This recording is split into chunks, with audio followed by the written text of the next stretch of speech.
What does the cooking method do to seitan? Let's test 3 different ways. We're also going to have a really simple, no oil, low fat seitan recipe included. So in order to do the test, we need some seitan. Let's start with 1 cup of vital wheat gluten. To that, I'm going to add about 2 to 3 tablespoons of nutritional yeast. Now, this is kind of optional, but I think it helps with the texture and a little bit of flavor. And as you can tell, I'm being oh so precise about it. To that, we're going to add some consomme. Now, this is actually just a chicken soup flavoring that happens to be totally vegan. I'll have a link to each item and its volume in the description below. Now that's all of our dry ingredients. I'm just going to mix that together. Now it seems really, really simple, and you can make this as simple or as complex as you want. I actually make this quite often, especially if I'm going to be using it in a sauce or things like that where there's more flavors being added anyway. But it does make a pretty decent chicken flavored seitan all on its own. Now for the wet ingredients, I have just slightly under a cup of water. And I mean like just under, maybe 2 tablespoons below, because I'm going to add a little bit of white wine vinegar. Some people like to do that to mask the flavor of vital wheat gluten. I do just a little bit, so about a tablespoon or so. And then we introduce the wet to the dry, but not all of it, only about 3/4 of it or so, just in case we don't need it all. And give it a good mix. Try to use cool water, by the way, because hot water will actually make it stick to the sides of the bowl a lot more. And I can see already, there's just not enough liquid in there, so I'm going to add some more. Again, not all of it. You can see the strands already forming, but it does look like I'm probably going to need it all this time, so I'm just going to dump it in. The reason why Brian added just a little bit at a time is because it's so much easier to add more liquid than it is to take it out. At about this point, it's probably easier to just use your hand, so I'm just going to clean off our spoon and get in there with my hand. You want this to come together and be moist, but you don't want it to be soupy, and you definitely don't want it to be too dry. It's a pretty forgiving recipe, though, as you can see. That's the idea. It shouldn't be hard. Get up all the stuff out of the bowl, and then give it a knead on the table. What we're doing is trying to make sure all of the ingredients are incorporated. And then I start doing this little stretch thing to check the elasticity. See how it's forming like a skin? That is what I want to see. I like to see it form that skin. The other side is always a little nasty looking. I don't know why, but you can stretch that side too. See? You can get that skin forming. All right, now we have a pretty decent seitan dough, but we're going to cook this 3 different ways. That means I need 3 pieces. So let's make roughly equal in dignity pieces. That's about, yeah, they're pretty close. And we're just going to make cutlet shapes out of all 3. Seitan cooks best when it's kind of flat and long.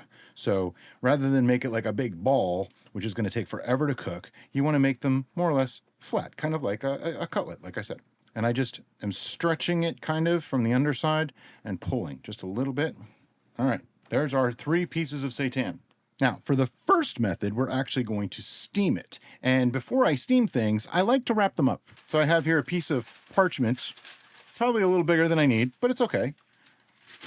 Take it, put it on there, and I'm just going to wrap it kind of loosely. It's hard to do when you have your cutting board taken up with things. I'm going to just wrap it relatively loosely, rolling it like that. Then when I get close to the edge, I'm going to fold those over and then roll up the rest of the way. That way I have a package that won't just unravel in the steamer. Put that in my steamer basket, put that over a pot of boiling water that I actually got to boiling, then turned down to like 6 out of 10, let that steam for about 30 minutes. The next one is actually going to be simmered. And what we're going to do with that one is I have a pot of water on the stove, just water. Normally you can add flavors and things to a simmering liquid, but in this case, I wanted to do it just plain water so that the only real difference is the cooking method. So literally just goes into a pot of simmering water. Simmering, not boiling, something in the range of like 160 to 180 degrees Fahrenheit for about 30 minutes. And last but not least is going to be baking. And for that, I also want to wrap it up. You can also use tin foil to do these, or aluminum foil, however you like to call it. But I like to just use the parchment paper. And I'm going to, again, just loosely wrap it. The idea with the wrapping is it prevents it from expanding too much during the cook. that. And we have our little package. Come on, work with me here. Come on, there you go. All right. So we have our little package. That's going to go in the oven, 350 degrees Fahrenheit. The Celsius will be right here for about 30 minutes. I have a question. Okay, what's that? Since we're baking this in an oven, will the paper maybe burn? It's possible, and if that worries you, then we can put some foil on it. So let's do that. The foil will also act as a little bit of a barrier for expansion, so I don't want to go too tight on it. Again, same concept with the folding though, just over like that and over like that, and then keep it in, make your package, and we'll throw that in the oven for 30 minutes.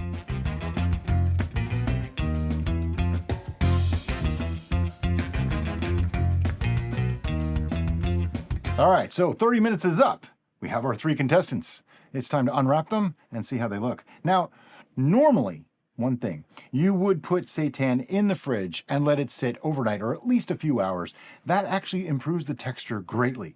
But we didn't want to do that. And I'll be honest, half the time, I don't do that. So I'm betting a lot of you don't either. So we're doing a real live test here. But the first one is going to be this is the steamed one. We have the simmered one right here. Here's the steamed.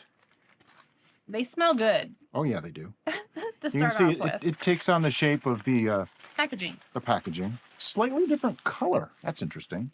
Didn't expect a different color. And then we have the baked one. Now the baked one is actually the most controlled in size and shape because of the tinfoil. Could you have wrapped this in tinfoil? Absolutely. Could you wrap this in tinfoil? Absolutely. But I don't generally do it because each one has its own pluses and minuses, you know? Would wrapping the simmered one cause the juices not to get inside? Kind of, yeah. Yeah. That's what I mean. Like everything has a plus and a minus to it. So I wouldn't want to do that to a simmered. Wow. This one actually got a little bit of browning. Yeah. And it has the most dense. Oh, it's not dense though. No. It's probably really hot too. Yeah, they are. All right, so when Brian starts to cut in there, I am going to actually film up close so you can see exactly what the interior texture of each of these is. Right. So let's start with the baked version first. So what I'm noticing right off the bat is the baked one seems to be the most gummy of them so far. Now, could that mean higher temperature, different temperature baking could change that? Yes, absolutely. And that's one of the things that we're talking about here is all the different methods change something about it. But let's give a cut into it and see how it is.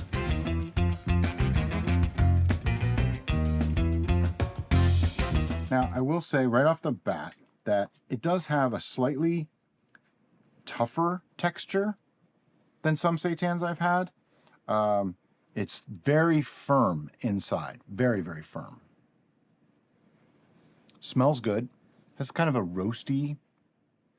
Yeah, I think this, just on visual inspection, I think this would work well if you're trying to replicate like a turkey or maybe even a ham if it was flavored properly, obviously. Very much like a chicken breast or a turkey. Flavor's good. I would call that a winner. And if that sat in the fridge for several hours, it'll get even like more firm. You can slice this for sandwiches and things like that. Works really, really well. I don't bake a lot of seitan. I don't know why, really. I just don't. I think it's because the one time we tried baking it, we baked it unwrapped, and it was Don't do that. horrible. It turns out like bread. Yeah. On to the next one. And this is the method that I normally do, which is a wrapped steam, if I'm not going to do any kind of frying. So let's cut this one open.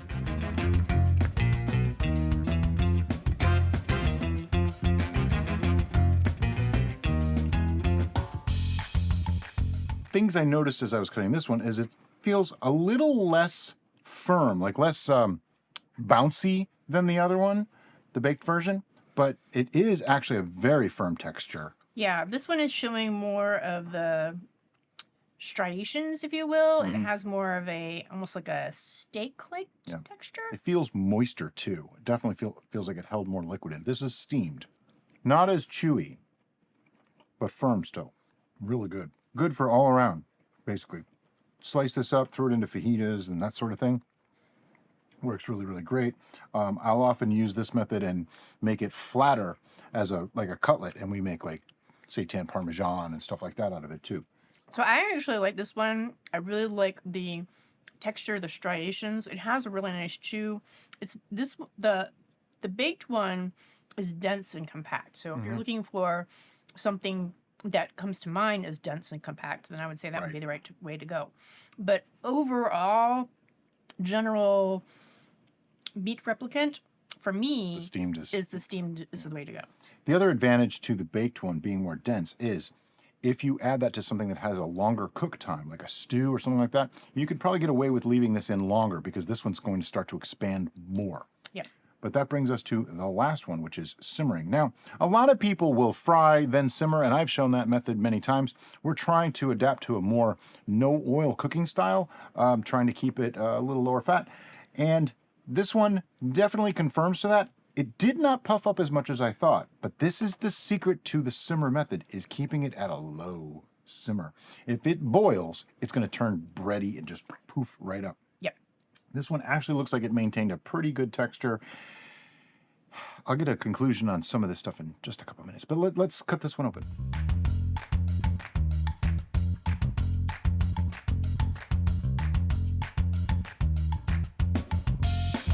Interestingly enough, this one actually cooked really dense too. It almost seems more dense than the other two on first inspection. There's a couple of air pockets in there, but yeah, there's a couple of large air pockets in there. But it actually cooked up pretty dense. It has a distinctively different exterior Yeah, it's texture. more dumpling. Right. Yep. Whereas the other two are kind of smooth. All right, here we go. It's really good. That's a tough call. Which texture is the best? I think the steamed or the simmered are actually the best ones. There's this weird thing that happens when we simmer the seitan, and I have always attributed it to the simmering broth. But this was just water. And what happens is when I start eating that, I immediately, for some reason, I don't know why, feel like it was cooked in butter. Because there's so much liquid in it. Which makes no sense because how could it change flavor just by simmering it in water? And that was just water, yeah. I'd have to say I'm actually starting to prefer the simmered one. The simmering is my favorite. All three cooking methods took the same amount of time. That's important. Yep. I used to think that the steaming method took a lot longer, or took less time than other things. But I baked this for 30 minutes, 30 minutes, and 30 minutes. Now, some things to take note of. If you don't have an oven, obviously, the other two methods are going to be better. Yep. If you are doing multiple batches at once, I think baking or simmering are probably going to work best, because if you just have a really big pot, you can do either of those. Yep. Steaming, unless you have a super huge way to steam things, it's usually a limiting factor. Sure. Someone's going to ask about air frying. I tried air frying. If you don't wrap it, it's just going to balloon up and become bread. If you wrap it, it's going to be much like the baked version. You might be able to get away with a little bit less time. I haven't actually tested that because I don't generally air fry my seitan that way. Now let's get to advantages and disadvantages. Sure. I think you've covered some of those based on volume and how much you need to prepare, because time and energy are things to consider, right? But for me, all things the same, I think it really comes down to what you're trying to replicate. If you're trying to make a turkey or a ham, I think the wrapped bake is perfect. Like a roast, yeah. Right. Something that's dense Yep. and has chew and still has a good amount of moisture. Wrapping it in the two layers made a world of difference in baking, and I am so pleased with that because now that's an option for us. The steamed one, that I think works really well if you're trying to make maybe like a steak-like thing or something that's going to have those strands that you're anticipating. And I think that's going to work really well if you're trying to make a sausage. Yeah. That's typically how we cook our sausages, and we actually did a test on I sausages. wrapped them in foil too and really do it tight though. Yeah. But hands down, my favorite, just because of that crazy, was this cooked in butter? Feels fatty. Yeah. Is the simmer. Did them side by side. You see what I'm talking about, right? some other advantage to the simmer method. And by the way, we didn't have a dog in this fight, okay? I actually was going for the steaming method. I thought it was going to be the best one because that's what I've been using a lot lately. But the simmer method has one other advantage, and that is you can introduce more flavors during the cooking process. Right. The other two methods, you can't really do that. Right. So that's very interesting to me. So you can make a huge batch of the seitan mixture and just have a neutral spice, and then you can have multiple pots of different flavored simmering liquids, and boom, Yeah. you've got an Italian Never flavored, even you've thought got of that. a Mediterranean flavored, you've That's got true. a spicy one, you've got a really nice neutral one. You could also make a big batch like I did and cook them all different ways, Yeah. depending on what you want from them. Yep. I will say, though, that for everyday use, these two are probably best. This is just a little bit more firm than I really would prefer. It feels a little more rubbery and gummy. The other two actually have a really, what I remember, of chicken or turkey. Now remember, this is just a chicken flavor. We didn't Yeah. get into all the others. Yeah. There's so many myriad ways of making seitan. But I will say that if you want to control your shape, steaming is probably a little bit better than simmering. But other than that, I would say simmering wins for everything else. Yeah. It's a So little surprising. how do you cook your seitan? We would really love to hear from you in the comments below. And as always, guys, thank you for watching, and we'll see you next time on The Bistro. Bistro.